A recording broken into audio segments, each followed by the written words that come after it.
C'est tous ceux-là qui sont contre moi aujourd'hui. Ils sont prêts à décaisser des fonds. Il y a un même là, même si c'est pour donner 100 millions à Palo, il est prêt pour ça. Tout ça parce qu'ils veulent faire du choukouya avec le col de Johnny. Parce que s'ils m'ont eu là, ce qu'ils vont faire c'est quoi? C'est pas pour dire qu'ils vont me tuer un coup. Non, non, non, ça a trop leur fait mal. C'est-à-dire que ils vont prendre l'âme chaque jour pour couper ma peau un peu. Chaque jour, couper ma peau un peu, jusqu'à ce qu'ils meurent. Donc aujourd'hui, ils sont dans tous les états, ils prient pour qu'ils arrivent là-bas. Et donc quand le procureur se lève, ce procureur d'Ozo, puis il dit que vous aurez les résultats, qu'il y a un qui s'agite, mais il sera ici, ça veut tout dire. Et quand je fais un parallèle avec ce qui s'est passé en Mauritanie, mon frère Steve Biko là, il jouissait du statut de réfugié politique. Donc protégé par l'ONU. Mais ils l'ont pris dans le gouvernement présidentiel pour l'envoyer en Côte d'Ivoire. Ils ont pris mon petit Ziggy. Ils l'ont enfermé à la Maca. Donc imaginez, chers camarades, regardez même les enlèvements aujourd'hui en Côte d'Ivoire par les encagoulés de Draman. Donc imaginez combien de milliards lui il a décaissé. Parce que les millions d'euros là, ça fait des milliards en CFA. Pour moi avoir ma tête, pour avoir ma peau. Imaginez, chers amis. Voilà pourquoi hier, je suis venu appeler la diaspora. Parce qu'il ne faudrait pas que, quand ça soit tard, ils vont dire, Johnny nous a pas dit. Johnny vous a dit. Johnny là, il est venu appeler ses frères. Je n'ai pas appelé le RDR. Et c'est à juste titre que j'appelle mes frères. Parce que c'est mes frères. Quand eux me voient sûrement qu'ils se disent qu'il n'y a rien. Il a fallu que je parle pour qu'ils comprennent que c'est chaud. Que ce n'est pas de l'amusement. Je suis seul en face d'un État, un gouvernement qui a les moyens, qui vole du pays, qui est prêt à dépenser dans le billard notre argent. Parce que ce n'est pas leur argent, ils s'en foutent. C'est en face de ceux-là que moi, ils m'en vais. Donc, ils doivent me préparer en conséquence. Voilà pourquoi j'ai appelé la diaspora à m'aider. Et c'est à juste titre que je les ai appelés à m'aider. Donc, quand je vois les assos, les groupes, venir se moquer pour dire, non, on lui a donné 900 €, etc., tu me fais pitié. Parce que mon téléphone va exploser. J'ai vu aujourd'hui que mes frères ivoiriens m'aiment. La diaspora, là, elle m'aime. Ça, je l'ai compris. Je ne suis pas seul. Et je ne serai jamais seul. Les Ivoiriens m'aiment. Et j'aimerais dire merci à la diaspora ivoirienne. Merci à tous nos frères du côté des États-Unis, du côté du Canada, de l'Angleterre, de l'Italie, de la France. Tous ceux qui m'ont appelé, tous ceux qui continuent de m'appeler, je leur dis merci. Donc, quand je vois les gens, voilà une aussi, Dame Krassou. Elle, tu sais, la différence entre toi et moi, c'est que moi, je ne suis pas quelqu'un qui cherche du buzz. Et je ne profite pas des malheurs des gens pour les taper là-dessus. Quand quelqu'un est à terre, je ne tape pas sur lui. Voilà. Je t'ai reproché une chose. Quand je quittais le RDL, là, moi, je t'ai reproché le fait que tu aies ouvert ta caméra pour me faire des remontrances. Comme si moi, je te devais quelque chose. Moi, je ne te dois rien du tout. Je ne te dois rien du tout. Tu as des choses à faire, il faut t'en prendre à ton mari. Je ne suis pas ton mari. Et je ne peux pas être ton mari. Tu es vieille, fatiguée. Tu es ma dernière grande soeur. Tu comprends? Et quand je venais là-bas, là, c'est pas à cause de toi que je suis venu là-bas. Toi-même, quand on s'est vu à Montreuil, au palais des congrès de Montreuil, là, au congrès du RDL, là, pour la promotion de Gon Koulibaly, tu as dit que tu étais venu en tant que société civile. Et il ne fallait pas qu'on t'assimile au RAGP. Mais tu n'es pas RAGP. En quel coup tu es devenu très RAGP au point où Johnny dit ça va, toi tu viens l'insulter. Voilà ce que tu as reproché. Parce que toi et moi, on les critiquait tous les jours au téléphone. Tu le sais très bien. J'appelle le Seigneur Jésus-Christ en témoin. Toi et moi, on les critiquait tous les jours au téléphone. Donc quand je vois ta caméra en train de faire, c'est-à-dire en train de pondre des débilités, des inepties, je me dis, mon père est hypocrite, foncièrement hypocrite comme ça. On peut se mentir à soi-même comme ça. Si tu fermes ta bouche là, ça fait quoi? Peut-être toi-même, tu sais que tout ce que tu fais là, c'est faux. Johnny connaît ta vie, connaît ton secret. Et toi, tu viens l'insulter. Voilà pourquoi il t'a dit, tout ce que tu dis là, tu ne penses pas. Et j'ai cassé ton papo d'Apalo. Quand tu me demandais s'il a l'argent, qui vient s'asseoir à côté de toi pour te toucher. Sur ma page principale, mais j'ai été surpris de la voir disparaître après la disparition de mes 3 chaînes YouTube. Aujourd'hui, c'est ma page Facebook qui m'est arrachée. Alors, on ne va pas pleurer, les gars. On ne va pas pleurer parce que l'objectif pour nous, c'est le départ de l'imposteur qui est à la tête de notre pays, Alassane Dramane Ouattara. Il ne fera pas les 4 mandats. Et ça, j'aimerais vous le dire, soyez sans crainte aucune, soyez rassurés. Je vous le dis que ce monsieur ne fera pas les 4 mandats. Donc, il peut supprimer autant de fois les chefs de Johnny, ça ne changera rien. Son destin est scellé. Il a été marqué par l'Éternel. Donc, lui, là, il ne fera pas les 4 mandats. Vous comprenez? Regardez ce qu'il est en train de faire. Il est en train de mesurer. Pour les moutons du RDR qui ne comprennent pas, ça veut dire qu'il est en train de m'isoler. Pour me rendre seul. Voilà, coupé du monde entier. Et derrière, on me bombarde avec une pression judiciaire. C'est de la sorcellerie. C'est de la pure sorcellerie. Ça dit, j'ai aucun canal pour communiquer. Et derrière, il me traque à la justice. Parce que hier, je suis venu appeler mes frères de la diaspora à m'aider pour parer à toutes sortes de difficultés quant aux frais de l'avocat. Parce que je ne vais pas prendre... D'abord, j'aimerais préciser une chose. Quand je suis allé à la police, là, pour la première interview, là, les gars, moi je suis allé seul, hein, je ne suis pas allé avec avocat. Parce que j'ai banalisé ça. Je me suis dit que ceux-là, face à moi, ils ne pourront jamais gagner un procès. Et d'ailleurs, ils ne peuvent pas gagner un procès. Ils ne peuvent pas gagner un procès. Mais quand j'ai écouté le procureur Dozo, qui a été recruté sur la base du rattrapage ethnique et de la rébellion, j'ai compris beaucoup de choses. C'est-à-dire qu'ils sont allés spécialement, parce qu'on veut rapatrier Johnny Pacheco, ils sont allés spécialement signer une convention. D'accord? Une convention à Budapest pour que moi je sois extradé de la Finlande. C'est hallucinant. Et j'aimerais vous dire ce qui se passe actuellement. Je vais vous dire ce qui se passe actuellement. Pourquoi mes comptes sont en train de sauter? Alassane Dramane Ouattara a écrit à YouTube pour dire que je suis un terroriste, que je travaille avec l'AES et je suis subventionné par la Russie pour déstabiliser la Côte d'Ivoire et que j'appelle à la haine et que les propos que je tiens là sont des propos qui peuvent créer un état insurrectionnel. Et donc j'appelle à la révolte populaire en Côte d'Ivoire. Je suis un déstabilisateur qui veut porter atteinte aux institutions de la République.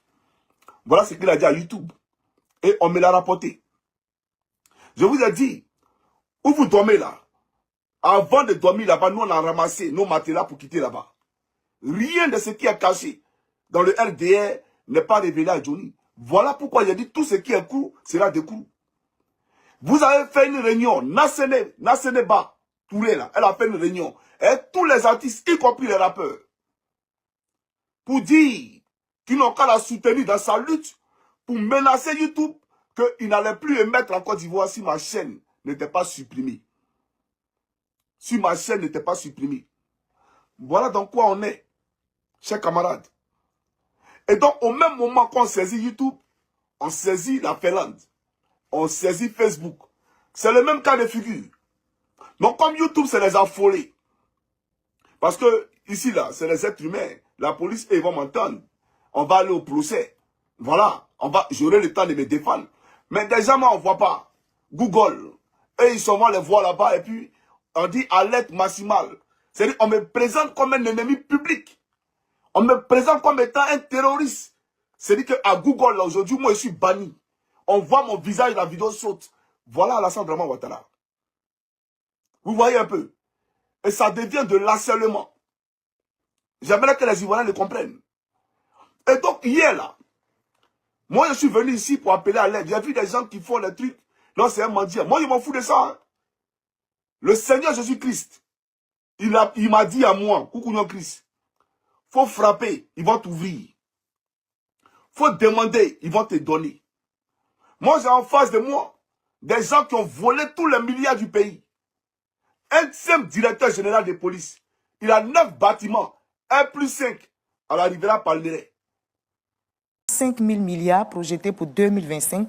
Dites-nous, est-ce que c'est un endettement soutenable et quelles garanties donnez-vous aux générations futures? Mais si vous voulez, je pense que c'est un sujet qui revient souvent. Il est utile certainement d'éclairer l'opinion publique. L'endettement, aujourd'hui, si on regarde le niveau qu'il a atteint, parce que le ratio auquel on le mesure, ce n'est pas la valeur absolue que vous regardez. 35 000 milliards ou 6 000 milliards, c'est en regard de la richesse du pays. Si vous regardez la valeur absolue, je veux dire, c'est un mauvais exemple de comparaison. Mais pourquoi, comment vous expliquez le fait que ça ne pose pas de problème de prêter? Monsieur le Premier ministre, ça veut dire que vous allez rester sur la même trajectoire d'endettement ou bien, parce qu'il y a des niches quand même que vous n'exploitez pas. Par exemple, l'impôt foncier reste marginal. Il y a le secteur informel qui est sous-fiscalisé. Ça veut dire qu'il y a des ressources qui sont en déperdition. On parle de souverainisme. Qui sont en déperdition, que vous ne récupérez pas. Ça, c'est un autre sujet. Ça, c'est un autre sujet. Non, dans ces conditions-là, ne me parlez pas de dette. On peut considérer que c'est parce que vous n'avez pas suffisamment de mobilisation interne que vous allez à l'international. Ça, c'est vous qui présupposez ça. C'est vous qui présupposez ça.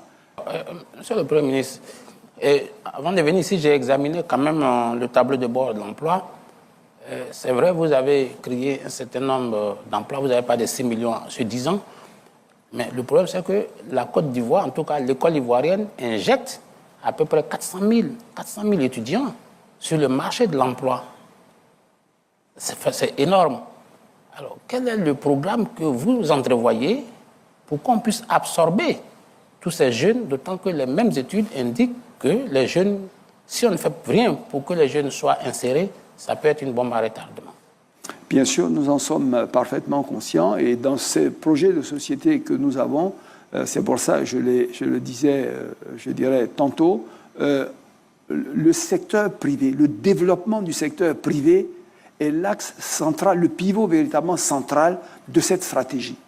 Parce que partout dans le monde où que vous allez, l'État ne crée pas des emplois, l'administration ne crée pas des emplois. Sur une cohorte de 400 000 qui sort, l'administration peut en prendre 20 000, 25 000. Mais, je dirais, le secteur privé va en prendre 100 000. Je dirais. Donc, ce secteur privé-là, c'est lui qui doit être dynamisé pour pouvoir effectivement créer des emplois. D'où l'investissement, je dirais, dans le capital humain, l'investissement dans les infrastructures pour pouvoir attirer les investissements privés, créer des entreprises qui vont embaucher les jeunes. Il n'y a pas de solution miracle. La solution, c'est le développement du secteur privé et ce sont les entreprises privées qui créent, je dirais, de l'emploi. Donc, c'est bien pour cela que nous avons dit, au cours des 5 prochaines années, on passe à un système d'accélération. L'État, à nouveau, est arrivé maintenant, le pays est arrivé maintenant à un niveau où, je dirais, les réglages sur un certain nombre de secteurs clés par rapport à d'où nous venons est satisfaisant pour pouvoir accélérer la machine et avoir des ambitions beaucoup plus grandes.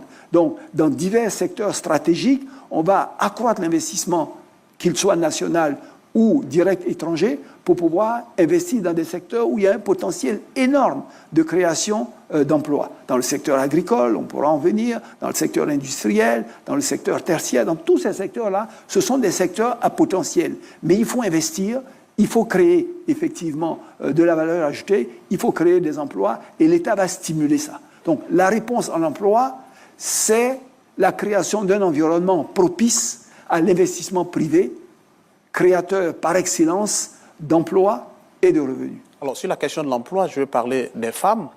Les femmes ivoiriennes savent se battre, on le sait. Au-delà du FAFSI, de ces actions qui sont menées, est-ce qu'il pourrait arriver que l'on pense à créer une agence dédiée essentiellement aux femmes pour accompagner certainement leur autonomisation, à l'image de l'agence Emploi Jeune? On pourrait créer une telle agence? Oui, c'est tout à fait envisageable, mais je voudrais d'abord vous dire que l'agence Emploi Jeune, ce n'est pas une agence d'hommes, c'est une agence pour des jeunes. Je parle d'une agence dédiée aux femmes. Oui, je pense, c'est tout à fait envisageable. Je crois que le FAFSI est un exemple, mais le ministère de la Femme et de la Famille également, à travers des financements de bailleurs de fonds, adresse des thématiques relatives à l'autonomisation des femmes et à la génération de revenus.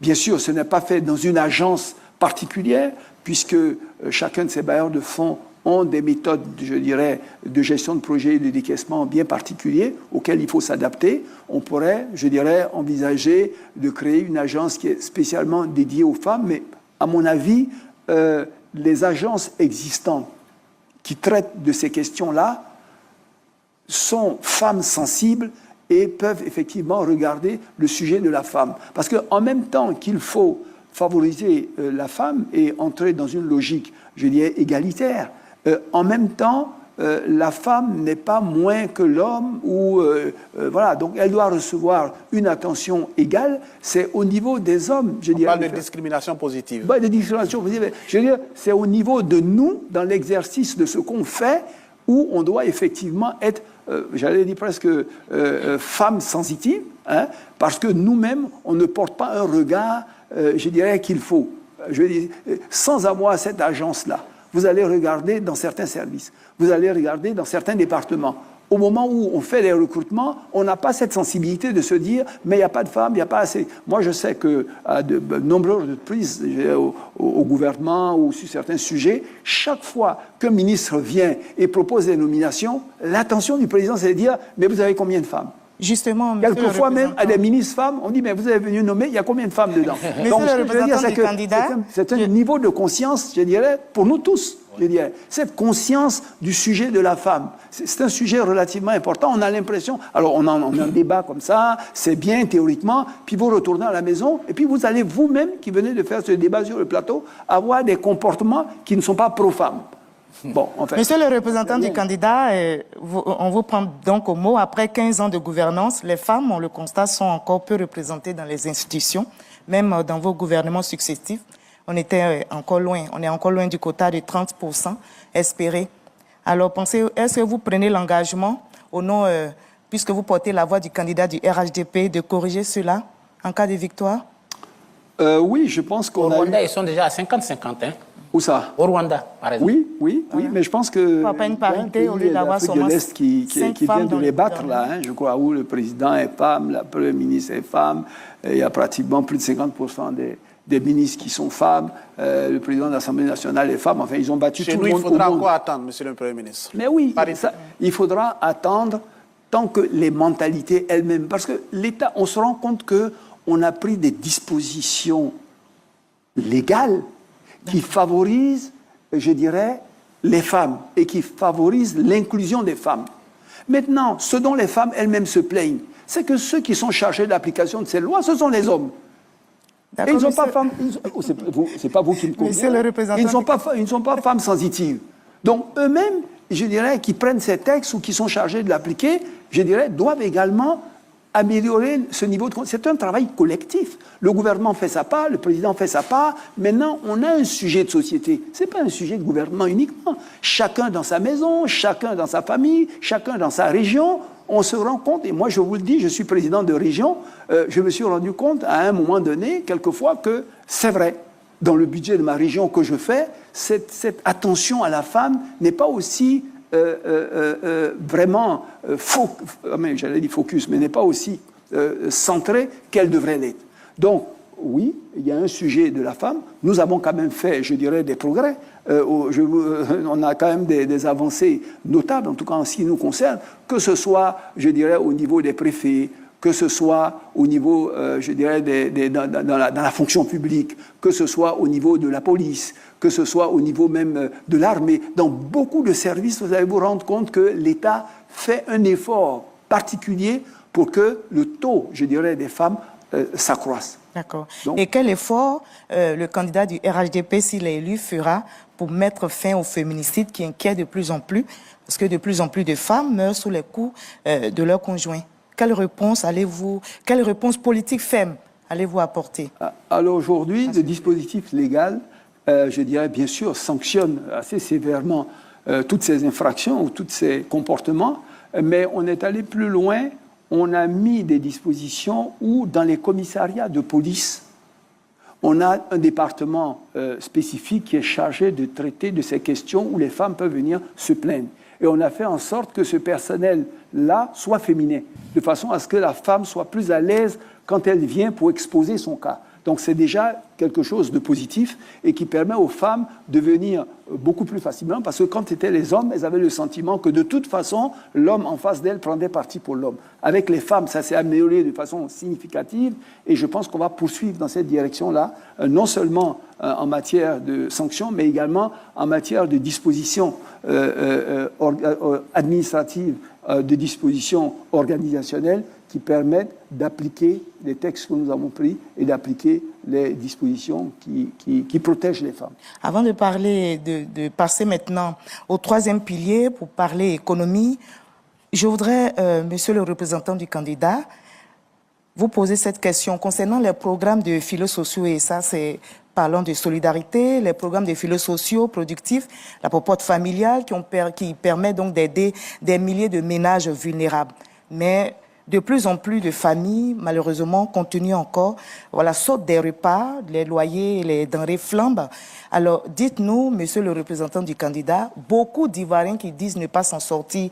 Est-ce que votre candidat promet justement une Côte d'Ivoire solidaire? Comment il compte redonner du souffle au pouvoir d'achat et alléger le quotidien de ces ménages? Sur les filets sociaux, donc vous remarquerez qu'on a fait beaucoup d'efforts. On est là en 2025, 2024, 2025, à près de 400 000, plus de 400 000 ménages donc, qui sont qui reçoivent donc des ressources dans le cadre du projet filet social. On projette à l'horizon 2030 de passer à 850 000 ménages qui vont effectivement recevoir ces filets sociaux. Mais pour parler du projet de cette grande nation et puis parler de cette Côte d'Ivoire solitaire dans cette grande nation, la solution des filets sociaux est une solution qui n'est pas pérenne, elle est une solution temporaire. Parce que la réalité, c'est que vous sortez quelqu'un de la pauvreté lorsque vous lui trouvez une activité génératrice de revenus. Soit un emploi stable, soit, je dirais, dans le secteur informel, mais quelqu'un qui réussit à générer des revenus stables, des revenus qui ont un niveau suffisant pour lui permettre de satisfaire à ses besoins primaires. Donc là encore, je reviens sur le développement du secteur privé, des PME ou des grandes entreprises, aider des acteurs à créer des activités, à créer des entreprises où ils recrutent du personnel et où ils les rémunèrent. Des grands pays dans d'autres continents ont eu, en 30 ans, en 40 ans, à sortir des dizaines de millions de personnes de la pauvreté en créant justement des activités, des entreprises par le secteur privé pour avoir des emplois, secteur agricole, secteur industriel, comme disait, secteur tertiaire. Donc l'objectif du candidat, c'est d'accroître de façon significative le développement du secteur privé, également en milieu rural, en région, pour pouvoir occuper les personnes, générer des revenus et réduire la pauvreté. Oui, on va parler économie à cause du temps. Premier ministre, vous avez parlé de la place du secteur privé, surtout des PME. Mais les statistiques nous disent que près de 80% des PME meurent avant 3 ans.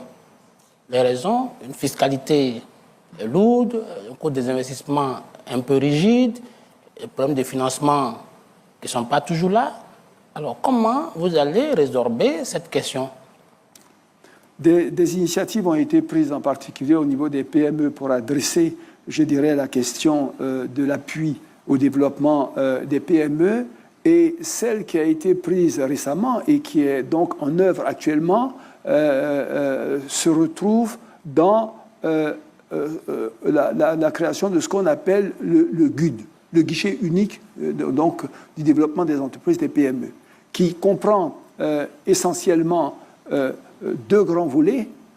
Un volet qui est recevoir les PME, les aider à formaliser leur plan de développement, les aider éventuellement à avoir du personnel de qualité ou à former leur personnel, puis ensuite un fonds, je dirais, de garantie qui permet d'apporter aux PME les garanties nécessaires pour obtenir un prêt bancaire. Donc ce n'est pas du financement par l'État des PME, mais cette institution de garantie a signé avec des banques locales, commerciales, des accords pour financer les PME qu'elle aurait garanties.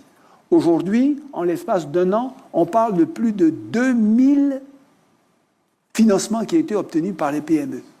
Et on voit que c'est une stratégie qui 2000 marche. milliards, vous dites 2000 milliards? Non, je parle de 2000 projets qui ont été financés, voilà, en l'espace d'un an et demi. Parce que le problème de ces PME, lorsqu'elles arrivent auprès des banques, on estime qu'elles n'ont pas la garantie suffisante pour pouvoir bénéficier d'un financement. Donc l'État permet de combler ce gap-là en étudiant le projet, en regardant ses chances, je dirais, au niveau de sa faisabilité, et en octroyant les garanties nécessaires pour que la personne puisse mobiliser les ressources auprès d'une banque. Et on pense qu'au cours des années à venir, on va donc passer à une haute échelle. Ce ne sera plus 2000, ce sera 20 000, ce sera 50 000. Cette initiative est fortement appuyée par les bailleurs de fonds qui ont trouvé dans cette solution originale une voie de salut pour le développement des PME, qui est quelque chose d'essentiel dans la stratégie de développement du secteur privé, puisque les grandes entreprises et les multinationales ne constituent pas le gros du secteur privé. En général, le tissu des PME, c'est 60-70%, je dirais, des entreprises du secteur privé, et le reste dans les entreprises moyennes et grandes. Donc, le renforcement du tissu des PME est au cœur également de la stratégie de développement du candidat. Et naturellement, toutes les conditions de survie, je dirais l'accès au financement, l'accès, je dirais, aux ressources humaines, l'accès au marché, tout ce qui peut être fait pour permettre à cet écosystème de se développer est également prévu dans cette stratégie. Alors, au niveau de l'économie, il nous reste quelques minutes. On a plusieurs questions concernant la dette publique. Monsieur le représentant du candidat, la dette publique est passée de 6 000 milliards de francs CFA en 2011 à près de 35 000 milliards projetés pour 2025.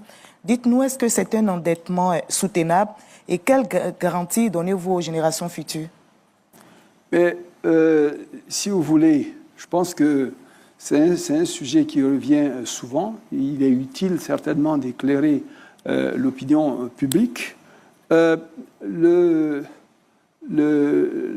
L'endettement, aujourd'hui, si on regarde le niveau qu'il a atteint, parce que le ratio auquel on le mesure, ce n'est pas la valeur absolue que vous regardez.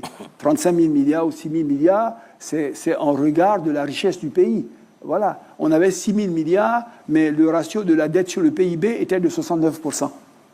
Donc c'était élevé, plus élevé que maintenant. On a 35 000 milliards, mais le ratio de la dette, je dirais, sur PIB aujourd'hui est de 57%. Donc on n'a pas un endettement qui est plus lourd qu'on avait. Si vous regardez la valeur absolue, je dirais c'est un mauvais exemple de comparaison. La deuxième chose, c'est que pratiquement 80% de cette dette est libellée dans une devise qui ne nous pose pas, qui ne nous expose pas à des risques de change. Parce que souvent, le problème, je dirais, de ces prêts, c'est que vous l'empruntez dans une autre devise et lorsque il vient de rembourser, vous n'avez même pas, je dirais, de devise suffisante. Vous pouvez avoir un sujet de balance des paiements, un problème de devise. Ici, ça au moins c'est garanti. La troisième chose, c'est que le taux de rémunération moyen de ces emprunts que nous avons faits tourne autour de 5%, alors que la croissance économique que nous avons est autour de 7% par an. Donc on se rend bien compte que l'investissement qui est fait à partir de ces prêts induit un accroissement de richesse qui est supérieur à la rémunération de cette... Donc voilà, c'est un bon emprunt, c'est un bon investissement. Et pour terminer, ça quand même j'aimerais le rappeler à tous les sachants, mais ces gens qui nous prêtent, mais quand même, vous n'imaginez pas qu'ils se disent « il faut qu'on me rembourse ». Vous connaissez, vous, des gens sur le marché international, des institutions de premier plan qui se lèvent pour aller prêter à un pays qui ne pourra pas leur rembourser. Et pourtant, ils n'ont pas de problème. Au contraire, ils n'ont que des éloges. Et ils prêtent. Ils n'ont aucun souci. Vous, qui ne prêtez pas, vous avez un problème, je dirais, voilà. Mais pourquoi, comment vous expliquez le fait que ça ne leur pose pas de problème de prêter? Monsieur le Premier ministre, ça veut dire que vous allez rester sur la même trajectoire d'endettement ou bien, parce qu'il y a des niches quand même que vous n'exploitez pas. Par exemple, l'impôt foncier reste marginal il y a le secteur informel qui est sous-fiscalisé, ça veut dire qu'il y a des ressources qui sont en déperdition. On parle de souverainisme. Qui sont en déperdition, que vous ne récupérez pas. Ça, c'est un autre sujet. Ça, c'est un autre sujet. Non, dans ces conditions-là, ne me parlez pas de dette. On peut considérer que c'est parce que vous n'avez pas suffisamment de mobilisation interne que vous allez à l'international. Ça, c'est vous qui présupposez ça. C'est vous qui présupposez ça. Parlez-moi alors du financement de l'économie. Ne me parlez pas de dette. Moi, j'ai une économie, je dois financer un budget. Où est-ce que je mobilise les ressources pour pouvoir financer cette économie? Qu'est-ce que je prends dans mes ressources propres? Qu'est-ce que je prends dans des emprunts? Voilà. Donc, qu'est-ce que je... Ici et là, on discute. Mais si vous prenez juste par lorgnette de la dette, moi, je vous réponds sur la lorgnette de la dette. Oui, il faut accroître le taux de collecte fiscale. On appelle le taux de pression fiscale. On a évolué quand même il y a quelques années. On était à 12%. Aujourd'hui, on est à 15%, on a pour objectif de monter jusqu'à 18%, je dirais, d'ici 2030. Donc, on est dans un monde qui a changé et où on a tous conscience aujourd'hui qu'une page est tournée et qu'il est un temps de réveil pour les pays sur le continent africain. Beaucoup de pays se sont habitués à l'aide publique au développement. Aujourd'hui, la plupart de ces pays-là ont des problèmes intérieurs telles que les questions aujourd'hui que vous voyez depuis le Covid, la guerre russo-ukrainienne, les problèmes de la guerre du Golfe et les problèmes de guerre des tarifs. Aujourd'hui, ils ont une pression sur leurs propres ressources qui sont telles que le niveau de l'aide au développement va aller en diminuant. Vous avez vu des pays qui ont carrément supprimé des pans entiers de leur aide au développement. Je ne rentrerai pas dans le détail. Donc, les temps à venir ne vont pas être des temps évidents. Mobiliser des ressources sur le marché où, comme vous le savez, après la guerre russo-ukrainienne, les taux, je dirais, ont flambé, rend les taux sur ce marché-là relativement élevés et difficile pour un pays qui ne veut pas voir sa dette croître rapidement. Donc, il va falloir, par tout moyen, accroître la mobilisation des ressources intérieures de façon accélérée et extrêmement importante. Donc, on est, nous, dans une logique de digitaliser, je dirais, le système de collecte, d'essayer d'avoir des identifiants uniques pour, je dirais, identifier et des individus et des entreprises. Ça, déjà, on est largement avancé dessus. Dans des secteurs comme le foncier, on a tout un système qui est en cours de mise en œuvre. On a fait un mapping, on a identifié, je dirais, toutes ces choses. Et on a un logiciel qui a été mis en place et qui est en train véritablement de commencer à donner des résultats. Donc, rassurez-vous que personne n'emprunte comme ça, je dirais, parce que l'emprunt est une solution. Mais tous les pays empruntent. Ils empruntent parce que vous empruntez pour financer des investissements qui vont vous permettre d'accélérer votre développement. Si vous attendez de financer votre économie qu'avec les ressources que vous avez, mais vous allez vous développer lentement.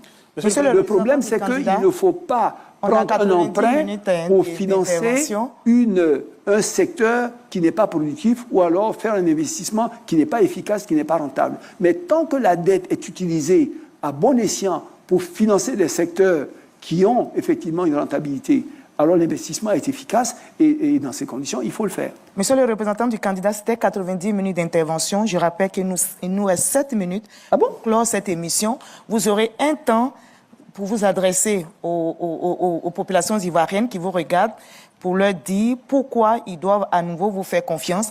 On ne peut pas finir cette émission sans évoquer le sujet sur l'agriculture. On va donc rapidement parler agriculture et évoquer la question de l'eau, de l'électricité pour clore cette émission.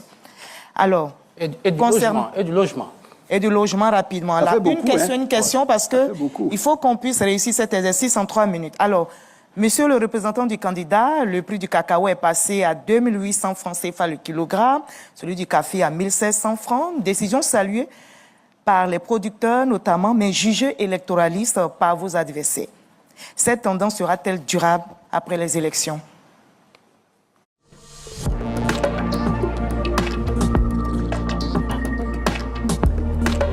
Écoutez, le souci du président de la République, du candidat, du RHDP, comme je l'ai dit... Et si vous pouviez répondre en 1 minute pour chaque question, ce serait intéressant. Oui, son souci, c'est le social, l'inclusivité et une rémunération juste à ceux qui produisent l'effort. Le principe que nous avons arrêté dans la filière cacao, c'est que le prix aux paysans sera au minimum 60%, je dirais, du prix donc, sur le marché. 60% minimum. Donc, et nous avons des fonds de stabilisation, des mécanismes de stabilisation qui font que lorsque il y a de la marge, c'est-à-dire pendant un moment donné, les prix ont été bons, ont permis de stocker des réserves, je dirais, ça permet à d'autres moments de donner des prix qui sont intéressants aux paysans. Maintenant, lorsqu'on a eu des années difficiles, on ne peut pas le faire. Lorsqu'on a eu des bonnes années et que ça nous a permis d'accumuler un stock, l'objectif n'est pas de garder ce stock pour le regarder, c'est de le redonner aux paysans. Donc c'est ce qui se fait. Donc vous avez, je dirais, des hauts et des bas en fonction de l'évolution du marché.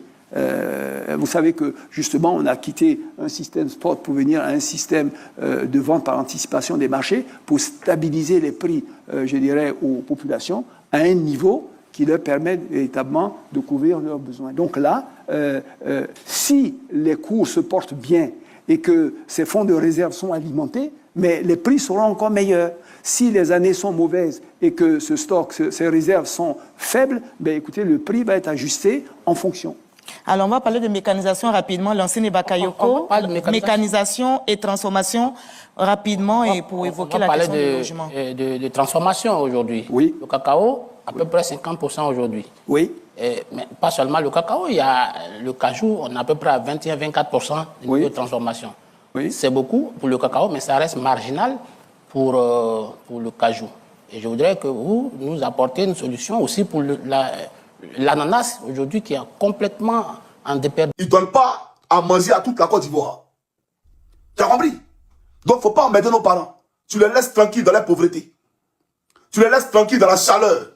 Parce que normalement, dans un état de droit, dans un pays où il fait chaud comme ça, toutes les maisons de Côte d'Ivoire devaient être aérées. Toutes les maisons de Côte d'Ivoire devaient être climatisées. Donc, le coût de l'électricité là ne devait pas être exorbitant en Côte d'Ivoire. Ça devait être un coût qui pouvait être amorti par le peuple de Côte d'Ivoire.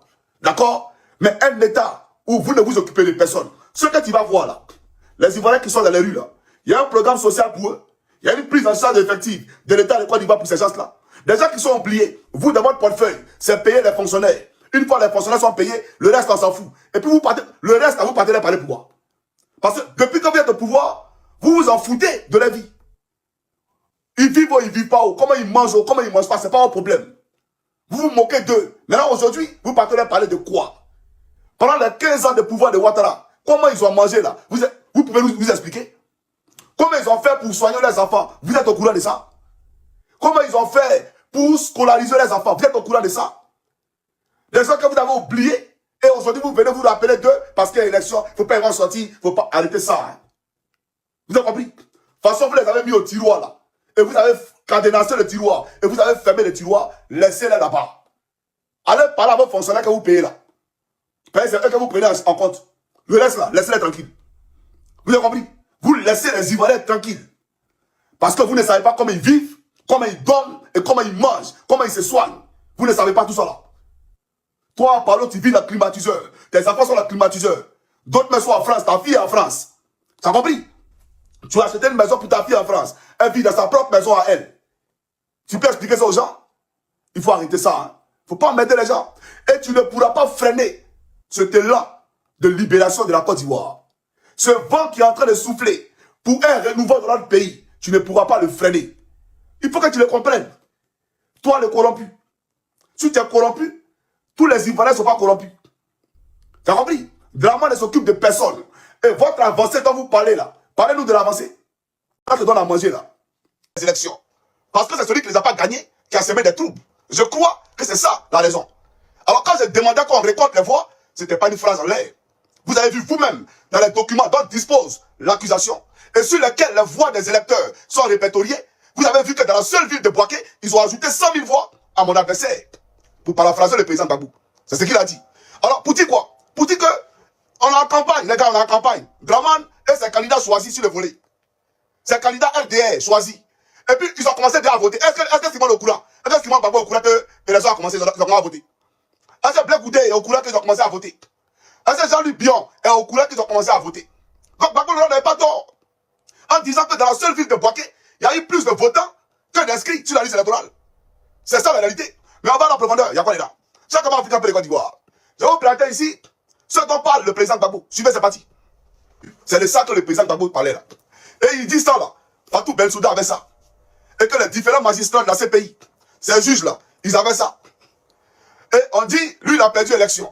Vous comprenez? Mais eux c'est les blancs, ils sont pas maboulés. Non. Les Européens, quand ils viennent présenter un dossier, il ne faudrait pas que ce dossier-là soit tordu. C'est comme Draman qui m'accuse d'avoir brûlé des bâtiments en Côte d'Ivoire. Il va venir montrer les bâtiments qu'il a brûlés. Les homosexuels qu'il j'étais d'après lui, il va venir les présenter ici.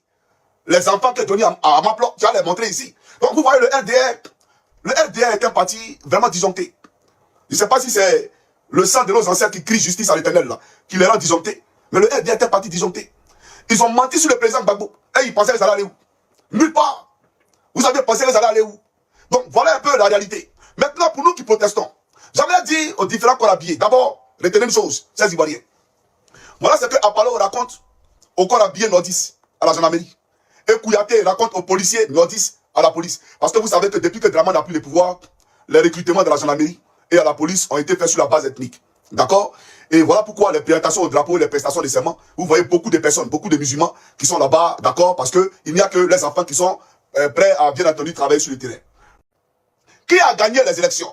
Parce que c'est celui qui ne les a pas gagnés qui a semé des troubles.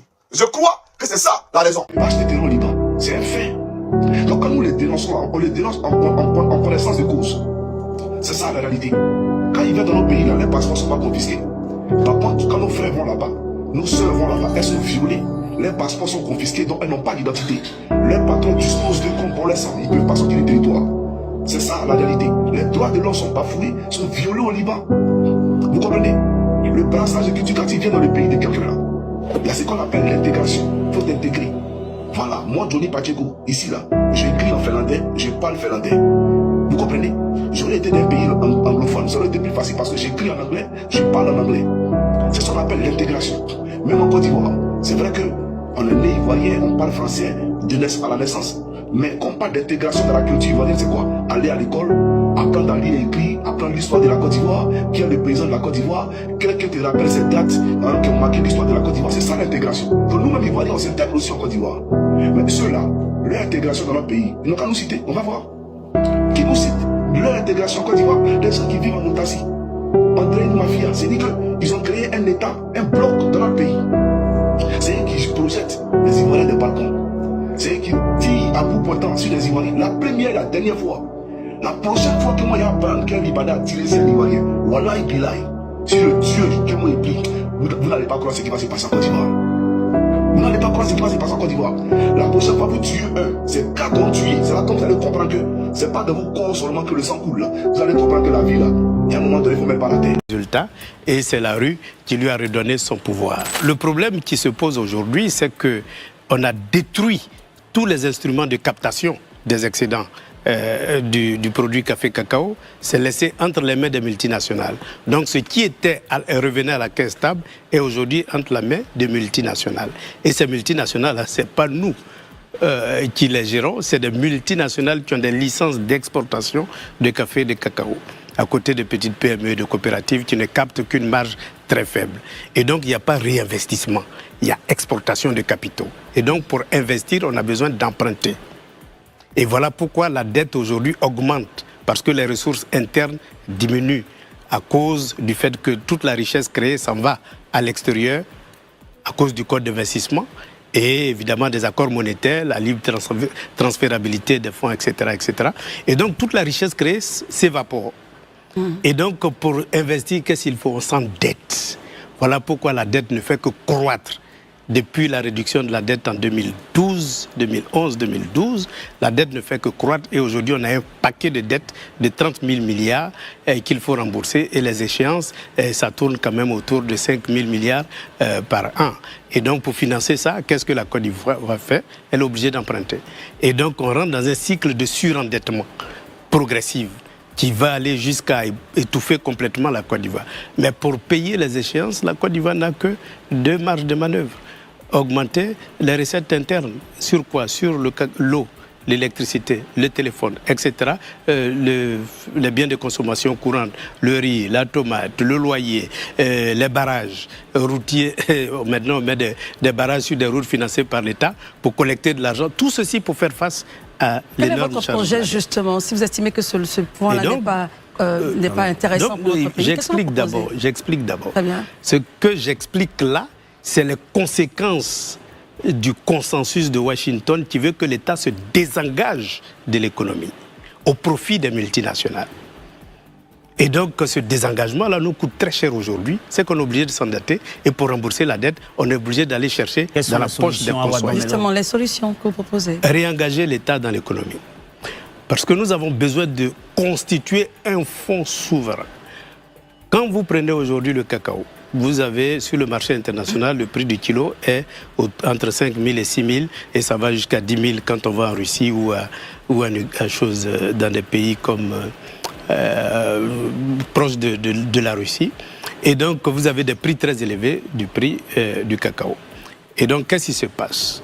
On achète le cacao à 2800 aux paysans, on le vend par l'intermédiaire des licences d'exportation accordées en majorité aux multinationales, eh bien on le vend à 5 000, 6 000, voire 10 000 lorsque ça arrive dans des pays comme la Russie. Et donc vous voyez un peu que cette marge-là, prenez 3 200 francs comme marge, multiplié par 2 milliards de kilos. Vous avez à peu près entre 6 et 7 000 milliards de francs CFA qui s'évaporent de la Côte d'Ivoire à cause des licences. Il faut mettre fin à ça. Et faire de telle sorte que l'État se réengage à travers une société mixte, État paysan, et que ces ressources-là ne soient pas engrangées par des multinationales, mais soient engrangées par des sociétés mixtes et aussi par des coopératives et des PME ivoiriens qui sont capables de capter toute cette marge-là. Et si ces fonds captés alimentent un fonds souverain, on aura la possibilité de financer sans, s'endetter, comme les pays du Moyen-Orient. Les pays du Moyen-Orient n'ont pas besoin de s'endetter. Même quand ils s'endettent, c'est garanti par leur fonds souverain, donc ils se remboursent automatiquement. Et donc, voilà un peu la stratégie de développement que je veux mettre en place. C'est comme la Russie. Lorsque l'Union soviétique s'est écroulée, le pays a été vendu aux Américains. Lorsque Poutine est revenu, il a redressé, il a repris le gaz, le pétrole, etc., contrôlé par l'État. Et aujourd'hui, c'est une puissance énergétique mondiale. Donc voilà un peu, les exemples existent. Et la Russie a payé sa dette en moins de 2 ans. Payé toute sa dette et aujourd'hui a des réserves énormes. Malgré toutes les sanctions imposées, elle s'envole. Donc voilà comment on peut maîtriser la dette. On peut maîtriser le financement de son économie et développer une économie souveraine. Disons le premier jour, c'est-à-dire je suis président de la République. Premier décret. Premier décret, loi d'amnistie générale. Ça va permettre d'apaiser un peu la tension, libérer les prisonniers politiques, faire revenir tous les exilés et aussi tous ceux qui ont été frappés par des sanctions qui les empêchaient d'être candidats. Il faut les libérer pour faire respirer la démocratie. Et la deuxième mesure, c'est de mettre en place un conseil des sages représenté par les anciens présidents, les partis politiques les plus influents, quelques membres de la communauté traditionnelle et religieuse et de la société civile pour constituer ce que j'ai appelé le Conseil des sages.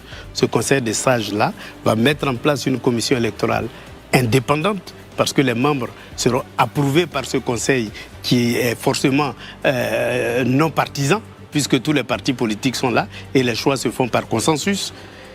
Et donc le découpage électoral sera revu par consensus, la liste électorale sera adoptée par consensus et la démocratie va respirer. Ça c'est sur le plan politique. Sur le plan économique, d'abord sur le plan de la souveraineté. La première décision c'est annuler les accords de défense.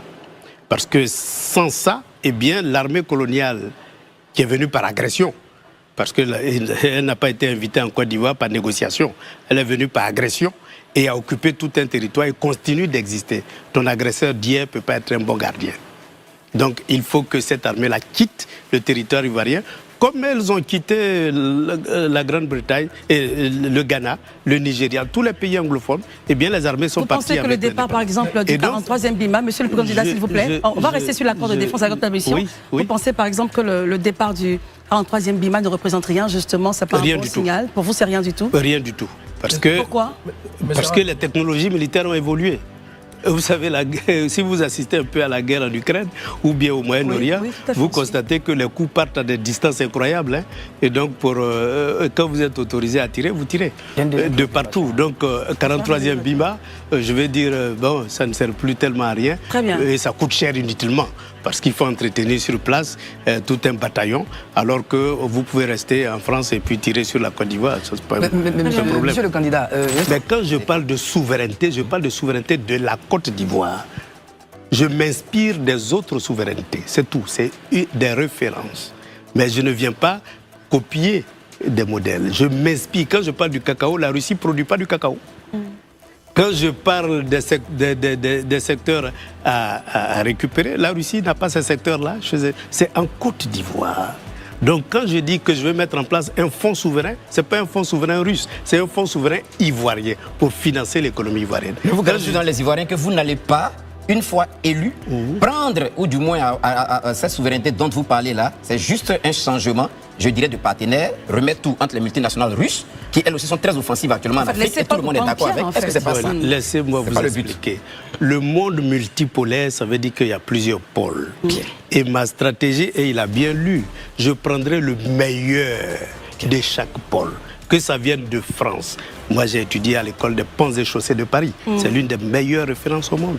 Si je dois former des gens en ponts et chaussées, je les amènerai à l'école de ponts et chaussées de Paris. Parce que je ne peux pas dire que ce qui se fait là-bas est mauvais.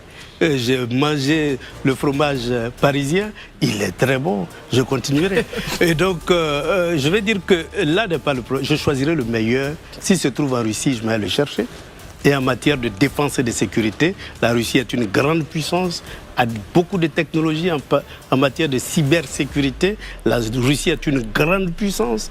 En matière de satellites et de télécommunications, c'est une grande puissance. En matière d'énergie nucléaire, c'est une grande puissance. Et je dirais même, il y a beaucoup de domaines où ils sont premiers. J'irai chercher.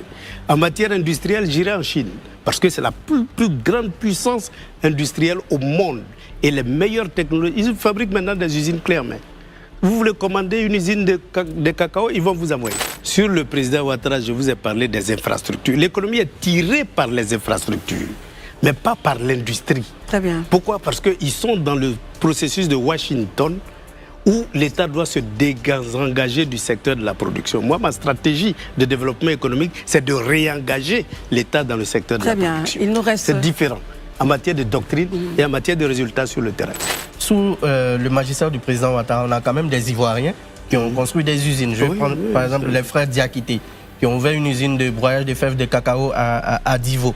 Il y a le chocolat Tafisa à San Pedro, qui est détenu par une Ivoirienne. Il y a Atlantic Group de M. Dosongui Kone, qui a acheté la mine d'or de Tongo, qui s'est aussi lancé dans le broyage de fèves de cacao, qui sont des Ivoiriens. Et dans le domaine des mines, le gouvernement a lancé le contenu local, le programme de favoriser le contenu local. Quel commentaire faites-vous de tout ça? C'est bien, mais c'est insuffisant. Pourquoi? Parce que nous sommes dans un système libéral sans grande bourgeoisie.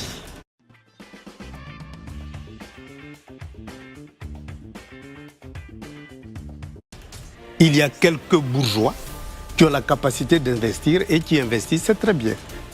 Mais quelle est la part entre... quand vous prenez le PIB du secteur industriel, quelle est la part qui leur revient par rapport à la part qui revient aux opérateurs? Mais on commence quelque part pour arriver. Mais voilà, et si on veut amplifier ça, il faut que l'État se réengage. Vous savez, jusque dans les années 90, quand vous comparez la formation brute du capital fixe de la Côte d'Ivoire, l'État avait 50%, le privé avait 50%. Ça veut dire qu'on était partiellement maître de notre tissu industriel. Aujourd'hui, avec le désengagement de l'État, eh bien, ça s'est inversé. Et les opérateurs privés nationaux, comme il y en a très peu, ils n'ont pas pu prendre la relève. Et donc, ceux qui sont là, et c'est bien, s'ils investissent, c'est bien, mais on peut faire 10 fois mieux. Très bien. Vous savez, en 60, quand on était indépendant, dans mon village, pour lire un courrier, il fallait aller dans le village voisin. Personne ne savait lire ni écrire.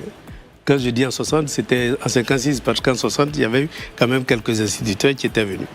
Et donc, voilà la réalité de la Côte d'Ivoire. C'était une Côte d'Ivoire analphabète, qui ne savait ni lire ni écrire. Par conséquent, l'agriculture était dans le secteur purement informel. L'intelligence de ces paysans, c'est que nous sommes tous des fils de paysans. Nous avons des doctorats en marketing, en économie, en ingénierie, dans tous les secteurs d'activité. Et donc, le secteur informel, il faut l'abandonner, surtout dans le milieu agricole. Et il faut que, la propriété terrienne soit sécurisée juridiquement, c'est-à-dire avoir un titre de propriété foncière. Et donc, une fois que vous avez entre vos mains un capital foncier, vous pouvez créer en lieu et place de la plantation informelle une entreprise agricole. Et donc, vous passez du statut de paysan au statut de fermier, entrepreneur agricole, capable non seulement de produire, de commercialiser et de vendre. Oui, je voulais juste faire observer à M. Awadon Melo, qui était un cadre du FPI, lui-même l'a si bien dit, mais en 2000, vous avez pris le pouvoir. Qu'est-ce qui a empêché, excusez-moi de revenir derrière, de mettre en œuvre ce plan de la souveraineté? Oui, je vais dire que ce plan-là, qui était censé nous sortir du gouffre, qu'est-ce qui vous a réellement empêché? Je le pose la question parce qu'on peut aussi faire le procès de cette gouvernance-là, où on a vu que plusieurs marchés ont été octroyés à des multinationales. On a vu des concessions qui ont été reconduites de façon unilatérale, de gré à gré d'ailleurs. Qu'est-ce qui vous a donc empêché, vous qui étiez porté par cette réalité-là, de ne pas mettre en œuvre ces réformes-là à cette période? Eh bien, il faut savoir que dans les années 89-90, il y a eu l'écroulement du mur de Berlin. Et après l'écroulement du mur de Berlin, le monde entier est entré dans ce qu'on peut appeler le monde hégémonique, qui était caractérisé par la toute-puissance des États-Unis, de l'OTAN et aussi de ce qu'on appelait le consensus de Washington, à savoir privatisation, libéralisation, déréglementation de l'économie au niveau mondial. Et des pays comme la Russie, qui était le champion de la souveraineté à travers le monde, eh bien, l'Union soviétique, je vais dire, s'est écroulée. Et toutes les luttes anti-impérialistes à travers le monde, eh bien, étaient devenues des luttes du passé. Et donc, on était passé d'un monde, je dirais, bipolaire à un monde hégémonique, avec le paquet de Washington. Dans ce contexte, le Front populaire ivoirien, qui est né dans les années 80, c'est-à-dire tout juste avant la chute du mur de Berlin, a révisé son programme après la chute du mur de Berlin. Et donc en 1996, le Front populaire ivoirien a adopté un nouveau programme qui s'alignait sur le consensus de Washington. Et donc, pas vous régner un peu Est-ce que ce n'était pas vous régner justement d'adopter une autre vision? C'était tactique. Tactique. Bon, c'est pas tout le monde, il n'y avait pas unanimité. Moi, je n'étais pas d'accord. Ah, très bien. Parce que j'estimais qu'il fallait résister et non s'aligner sur le consensus de Washington. Mais ça a été le programme qui avait été adopté. Et donc, nous sommes passés d'un programme socialiste à un programme social-démocrate. Et donc, c'est avec ce programme-là qu'on est arrivé au pouvoir. Mais attention, pendant ce temps, sur le plan stratégique, on estimait que cette manœuvre tactique-là devait prendre fin lorsqu'on aura évacué la question de la dette.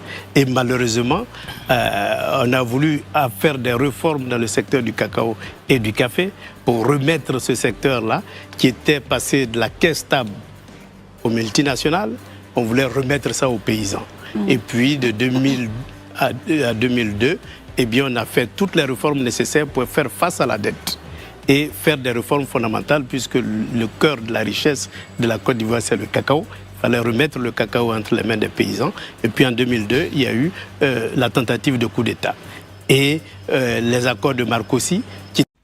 2 Malian generals, arrested in early August after being accused by the junta of attempting to destabilize the country, have been charged with undermining state security by a military court.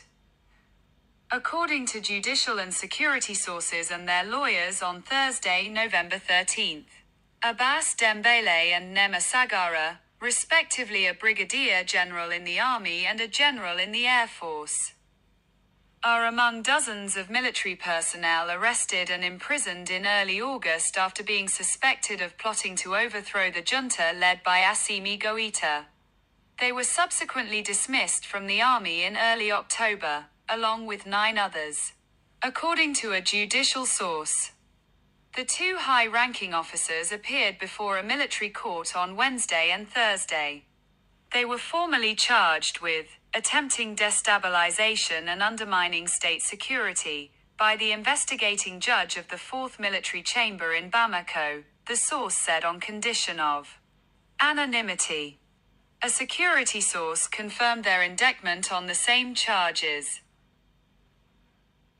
2 généraux maliens, arrêtés début août après avoir été accusés de tentative de déstabilisation par la junte, ont été inculpés pour atteinte à la sûreté de l'État par un tribunal militaire. A-t-on appris jeudi 13 novembre auprès de sources judiciaires, sécuritaires et de leurs avocats. Abbas Dembélé et Nema Sagara, respectivement général de brigade de l'armée de terre et général de l'armée de l'air, font partie des dizaines de militaires arrêtés puis incarcérés début août après avoir été soupçonnés de vouloir renverser la junte menée par Assimi Goïta. Ils ont ensuite été radiés début octobre de l'armée ainsi que 9 selon une source judiciaire. Les 2 hauts gradés ont comparu mercredi et jeudi devant un tribunal militaire.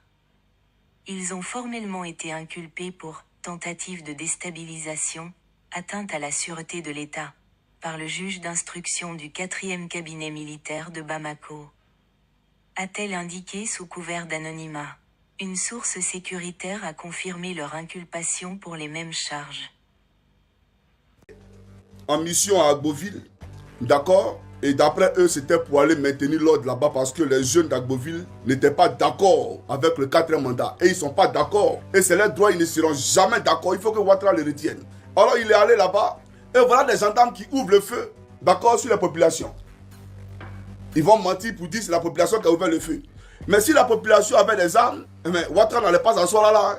J'aimerais vous le dire. Voilà, c'est très facile, ou même c'est trop facile de venir avec vos armes, vous jouer les Robocop. Pensez que vous pouvez frapper toute la planète ou toute la Côte d'Ivoire parce que vous avez des armes. Et c'est justement à cause de ces armes-là que le peuple vous accorde un minimum de respect. À cause de ces armes-là. Mais sans les armes, vous êtes qui? Vous n'êtes rien. Donc vous êtes parti à Agboville et vous avez tiré sur la population. Et il y a eu échange de feu. Donc nous, on ne sait pas où le feu est quitté. Mais on vous a dit que les anges de l'Éternel étaient là. On vous a dit que Dieu est descendu sur la Côte d'Ivoire. Et que l'ange du temps est en Côte d'Ivoire. Donc quand vous avez tiré là, c'est les anges de Dieu qui ont tiré. Et puis lui, il est mort. Lui là. Il est mort. Ah, moi, je ne savais pas que vous mourrez aussi. Hein. Alors vous tombez.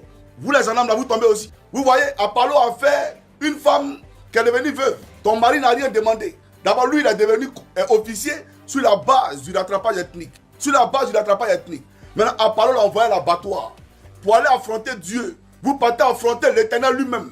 Mais vous serez tous tailladés comme des souris. Vous serez tous laminés comme des souris, comme des magouillas. Vous tous. J'aimerais vous le dire. Ne vous ne saisissez pas. Hein. Donc, il a des bêtes. Lui là. Les anges de l'Éternel ont répliqué. Et il a eu un trou ici, là. C'est rentré ici. Et vous savez, la balle, quand ça vient de l'Éternel, on ne peut plus rien faire pour toi. Et il est tombé. Donc, je pose la question encore à Apollo. Ah donc, vous mourrez aussi. Vous mourrez aussi. Vous avez tué un jeune à Benoît. On a vu un communiqué de la police. C'est lui qui a parlé avec mépris, sans même présenter ses condoléances à la famille du défunt et à la nation tout entière. Ils ont parlé de lui avec mépris et dédain. Et on dit non, c'est les éléments incontrôlés. Quel élément est contrôlé? Quel élément est contrôlé? Vous là, vous ne savez pas qui fait quoi parmi les forces de l'ordre en Côte d'Ivoire, vous ne savez pas? Vos caméras de surveillance là, que vous avez mis là, c'est pourquoi? Donc vous ne pouvez pas tracer qui a tiré sur lui. Ça, on ne sait pas. Et il est parti cadeau. Parce que Ouattara veut s'abouter au pouvoir. Et vous, au lieu de suivre le droit, vous avez décidé d'aller contre la population. Alors que c'est la population qui donne le pouvoir. Le pouvoir là, il revient au peuple. Mais vous prenez des armes pour aller tuer le peuple. Vous comprenez? Donc vous avez tué un de nos frères. J'aimerais dire à sa famille, Yako, mes condoléances. Nous irons vous visiter. Ne vous en faites pas. C'est vrai que ça ne peut pas ramener votre enfant. Ça ne peut pas ramener votre enfant. La douleur de perdre un être cher, c'est vraiment fort. Et j'aimerais pas être à la place de ces parents-là. Mais c'est mes parents ivoiriens. C'est mes parents ivoiriens. Donc, votre souffrance là, c'est notre souffrance à nous. Les pleurs que comment on appelle ça, vous conjuguez tous les jours. Nous les ressentons ici. Souvent, on est là, on observe quelques minutes, même si on sait que Ouattara il va tomber, mais c'est avec beaucoup de douleur et de chagrin qu'on passe à la Côte d'Ivoire. Vous comprenez? Donc, j'aimerais vous dire, messieurs vos larmes. Et pour nous autres qui sommes chrétiens, on sait qu'il y a de belles choses, de bonnes choses après la mort. Il y a de bonnes choses après la mort. Votre fils est tombé parce qu'il se battait pour la liberté de son pays. Il n'est pas tombé sur un lieu de braquage. Il n'est pas tombé parce qu'il a violé une fille. Il est tombé pour dire non à la dictature. Et Dieu lui-même là, veut dire non à cette dictature-là. Donc votre fils là, il est dans les bras de l'Éternel. J'aimerais vous le dire. Que Dieu vous bénisse, ainsi que tous les Ivoiriens qui sont bien entendu sur le terrain, d'accord, pour dire non à Alassane Dramane Ouattara. Alors, je vais présenter encore un autre, on dit c'est un policier. Il travaille au port. Voilà. Il travaille au port. Il est mort. Lui aussi. Voilà, il est tombé. Voilà les véhicules là. Ils sont allés dans ces véhicules là. Ils ont envoyé un véhicule de police là-bas et de gendarmerie. Mais le gendarme, lui, il est tombé. Voilà. Donc, c'est pour vous dire, vous n'allez pas continuer à tuer le peuple impunément. Hein. Vous n'allez pas continuer à tirer sur les gens. Vous pensez que... Mais le peuple là, il y a des gens qui vont faire la chasse la nuit, ils ont les fusils de chasse aussi. Vous n'allez pas tuer les enfants, ils vont vous regarder. Jamais de la vie. Vous comprenez? Voilà. Donc, quand on dit de faire un maintien de l'ordre là, vous venez avec les armes appropriées. C'est-à-dire grenades lacrymogènes, matraques, etc. Mais vous venez dans l'intention de donner la mort aux gens. Vous n'êtes plus de force de l'ordre. Vous êtes des forces du désordre et des gangsters. Voilà la réalité. Vous comprenez? Voilà. Donc, regardez, les accidents qui se multiplient. Les accidents qui se multiplient. Le Seigneur lui-même est en train de vous parler, mais vous ne le comprenez pas. Et ça, c'est le directeur de campagne de Dramane Ouattara, dans l'ouest du pays là-bas. Là. C'est sa voiture qui est tombée. Vous serez tailladés comme ça, un à un sur la route. Avant même que votre patron Ouattara, là, Dieu s'occupe de lui. Il faut le comprendre. Mais je vais présenter les policiers là, et bien entendu, après, je poursuivrai la locution. Voilà, donc celui-là, il est tombé. Voilà, actuellement, il n'est plus sur la terre ici. Voilà, il n'est plus sur la terre. Et gare à lui, s'il a pris l'argent d'Apollo pour aller faire ce travail-là, il avait Satan. C'est ça la réalité. Voilà, il ne faut pas compromettre son âme. Il faut être un homme pieux. Il faut être un homme droit. Tous ceux qui vont s'accorder avec Alassane Dramane Ouattara, tous ceux qui vont suivre Alassane Dramane Ouattara pour aller donner la mort au peuple de Côte d'Ivoire, vous allez subir le même sort que lui là. Vous avez compris? Vous allez subir le même sort que lui là. Et Dieu ne vous connaîtra point parce qu'il vous fermera sa porte. Jamais vous le dit. Voilà. Maintenant, je vais vous présenter l'autre. Voilà, il y a un aussi là qui est mort là. Je vais vous le présenter. C'est un policier. Voilà, c'est un policier, il est mort. Je vais vous le montrer rapidement. Et bien entendu, on va commencer la vidéo sur le procureur. Voilà. Brahma, je viens. Hein. Faut pas t'en faire, papa dans Budapest. Voilà, je viens. Alors, chers amis africains, peu de Côte d'Ivoire, un instant s'il vous plaît. Ça charge. Voilà. Alors, ici, voici le policier. Vous allez le voir ici. Pourquoi son image là? Attendez, hein, je comprends pas. Pourquoi ça n'arrive pas? Ok, je vais enregistrer. Au fait, je veux télécharger ça pour ne pas que Apollo voit, bien entendu, les gendarmes avec qui j'échange. Vous voyez un peu ce qu'il veut dire. Mais c'est pas grave. Voilà. Donc, voilà le policier en question. Bon, là, il n'a plus d'âme. Hein. Voilà, il n'y a plus d'âme en lui. C'est un corps sans vie que vous voyez là. Apache, c'est vrai ou c'est faux? Mais il faut lui demander comment il est mort. Quelqu'un qui va faire un service et puis tout à coup, soudain, brusquement, crise cardiaque. Crise cardiaque. Il tombe, il meurt. Mais moi, ce qui me choque, regardez la qualité de l'hôpital. Regardez l'hôpital. C'est ça l'hôpital là. Abalo, c'est ici ces couches là. Voyez-vous, peuple de Côte d'Ivoire. Et c'est de ces choses-là que vous parlez. Lui-même, il est policier. Regardez dans quelles conditions il est traité. Regardez où il est couché. Et c'est ce qu'on veut améliorer. C'est ce qu'on veut changer. Vous voyez, si tu étais resté tranquillement à Abidjan là-bas, en train de faire ton service, tes enfants ne seraient pas orphelins aujourd'hui. Mais parce que Ouattara t'a envoyé, le Seigneur t'a frappé par une crise cardiaque. La foudre là t'a rencontré, t'a croisé, tu es tombé, tu es mort. Personne ne t'a touché. Tu es tombé tout seul et puis tu es mort. Mais vous allez tomber un à un. Vous allez tomber un à un. Avant que Dramane ne pisse sur lui, dans son pantalon là, vous allez tomber un à un. D'ailleurs, lui, Dramane, il porte des couches jetables. Il vous a pas dit ça. Vous n'avez pas au courant de ça. Celui pour qui vous prenez des armes pour aller contre le peuple là, il porte des couches jetables. Vous n'avez pas au courant de ça, mais je vous informe. Mais on va aller en profondeur. Alors, Brahma, papa na Budapest. Papa na Budapest. Bon, je te donne les nouvelles fraîches du pays, d'accord? Tu vas voir actuellement ce qui se passe en Côte d'Ivoire. C'est important. Voilà. Voilà. Tu vois, là, tu vois le béret qu'elle a, non? Tu vois ça? Tu vois le feu? Bon, béret là, c'est pour gendarmerie. Mais Johnny Pache quoi ça ici? C'est pas pour là, on va pas rentrer dans beaucoup de détails. Je vais m'adresser à ce procureur-là pour lui dire, on va t'écouter premièrement. On va t'écouter premièrement, d'accord? Et bien entendu, après, Voilà. Après l'avoir écouté, on sera tous au même niveau d'information. Et j'ai commencé ma vidéo proprement dite. Mais j'aimerais dire au peuple de Yamoussoukro, à tous les baoulés, que Dieu vous bénisse. N'ayez pas peur. Voilà, faites-le en mémoire de ce monsieur-là, ce grand homme-là. Suivez cette vidéo-là.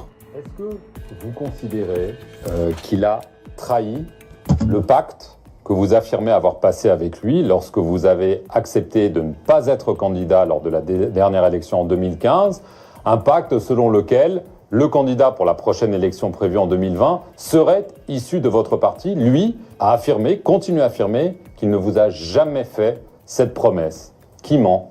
Je n'emploierai pas des mots trop forts comme trahi. Pas loin quand même. Je dirais qu'il y a eu des manquements au bon déroulement de notre alliance. Il a trahi sa promesse. Effectivement, le problème de l'alternance au profit du PDCI est un de ces problèmes. Mais il y en a d'autres. Il y a surtout la volonté de créer un nouveau parti, le parti unifié, RHDP, et qui se fait selon leur volonté sans désirer véritablement la participation du PDCI RDA. Est-ce que vous avez l'impression qu'Alassane Ouattara, son parti, vous ont manqué de respect? Je ne sais pas si cela s'appelle le respect, mais effectivement, on a manqué de tenir compte du poids du PDCI RDA dans l'Alliance et du rôle essentiel qu'il a joué dans l'avènement d'Alassane Ouattara au pouvoir à la magistrature suprême en Côte d'Ivoire et de tous les sacrifices que j'ai consentis avec le PDCI RDA pour qu'il soit à la tête de l'État. Vous regrettez? Vous avez l'impression d'avoir été trop généreux, entre guillemets, avec Alassane Ouattara? Après coup, et maintenant, je le regrette. Merci. Donc, vous avez compris. Votre père, Nana Henri Konan Bédié, héritier de Félix Houphouët-Boigny, d'accord? Il a dit, il regrette de s'être associé à cet imposteur. Il le regrette amèrement. Donc, continuez la lutte. N'ayez pas peur. Il n'y a rien. N'ayez pas peur. Le Seigneur, en tout cas, c'est dit que ce qui vous réserve là, c'est tellement grand. Vous serez tellement heureux demain que vous n'allez même pas vous souvenir qu'à un moment donné de votre existence en Côte d'Ivoire, vous avez connu la misère et la précarité. Jamais. Donc, continuez la lutte. Dans tous les coins de Côte d'Ivoire, dans toutes les villes de Côte d'Ivoire, ceux qui ne veulent pas faire la lutte, laissez-les. Mais ils seront jugés en fonction de leur mutisme. Voilà, je vois aujourd'hui un lâche payé qui va payer des motos, des centaines de motos pour distribuer, d'accord, aux jeunes, aux vieillards de Korogo. Vous voyez la mentalité africaine. Vous voyez la pauvreté africaine. Quand je parle de pauvreté, votre pauvreté, même dans votre manière de réfléchir. Quelqu'un qui est un simple maire, qui peut acheter des motos, c'est-à-dire qui coûte des centaines de milliards de francs CFA, il vient vous distribuer. Il a enlevé l'argent où? Et pourquoi c'est justement à l'approche des élections qu'on le fait? Et il y a des gens qui vont venir prendre ça, alors qu'en le prenant, on compromet sa vie sur 5 ans. Ça veut dire que tu as pris la moto pour accepter encore de souffrir pendant 5 ans. Pour accepter que ce qu'ils appellent Kadhafi, la drogue, rentre dans ton pays pendant 5 ans. Pour abrutir, pour bestialiser tous les jeunes de Korogo, tous les jeunes de Daloa, d'Abidjan, etc., etc. Parce que si la drogue est rentrée en Côte d'Ivoire, là, mais les gars, ne soyez pas dupes. C'est parce qu'ils ne veulent pas que vous soyez réfléchis. Ils ne veulent pas que vous soyez concentrés. Donc ils ont déversé la drogue pour que vous soyez livrés à vous-même. Vous comprenez? Et que l'oisiveté vous gagne. De façon à ne pas vous préoccuper de la gestion de votre argent, de la gestion des biens publics. On crée les NCI, on crée les Live TV. Vous avez vu Fabrice Aounion, il était avec Alassane Ouattara au stade. Tous des RDR. Donc tout ce qu'il faut là, c'est ADC. Donc quand on déverse la drogue à Gagnoa, c'est pour ne pas que les jeunes de Gagnoa, pour ne pas qu'il y ait une relève demain, une relève politique demain à Gagnoa, pour ne pas que les gens réfléchissent à Gagnoa. Voilà pourquoi on le fait. Et ce n'est pas seulement à Gagnoa, c'est toute la jeunesse ivoirienne elle-même qui est en voie d'extinction. C'est toute la jeunesse ivoirienne elle-même qui est en danger. Donc ils le font sciemment. Parce que, dites-moi, c'est quel gouvernement? Depuis qu'ils sont venus au pouvoir, on a connu des gouvernements, on n'a pas dit qu'il n'y avait pas de drogue avant en Côte d'Ivoire. Mais depuis qu'ils sont rentrés en Côte d'Ivoire, là, depuis qu'ils sont rentrés dans la fonction de président de la République, là, regardez la drogue en Côte d'Ivoire. On se croirait en Colombie, on se croirait dans un cartel mexicain. Parce que le gouvernement lui-même est celui-là même qui gère le réseautage de drogue et la distribution de drogue en Côte d'Ivoire. Voilà la réalité. Donc c'est fait sciemment. C'est fait sciemment pour vous détruire. C'est fait sciemment pour vous briser. Il faut vous en rappeler. Et puis éloignez-vous de la drogue. Il n'y a pas un salut là-bas. Il n'y a pas de salut dans la drogue. Il faut vous en éloigner. J'aimerais vous le dire. Alors, procureur, ça c'était l'introduction. Maintenant, on va commencer ta vidéo. D'accord? Alors, peuple de Côte d'Ivoire, j'espère que vous êtes bien installés. Cette vidéo va durer un peu parce que l'introduction a été longue, mais c'est pas grave, on peut se comprendre. Alors, je vais donner la parole au procureur. Voilà, de Draman. Voilà, parce que lui, il est procureur d'un seul camp. Voilà. Et alors qu'il oublie qu'il est le procureur de la République. Mais la République, là, qui dit la République, pas de l'État. C'est qui l'État? L'État, c'est toi, c'est moi. C'est lui. C'est elle. C'est tout le monde. Mais lui, il est le procureur de Draman. C'est-à-dire, il est venu pour persécuter tous ceux qui ne sont pas dans la vision de l'Alassane Draman Ouattara. Il est venu pour les persécuter. C'est ça, la réalité.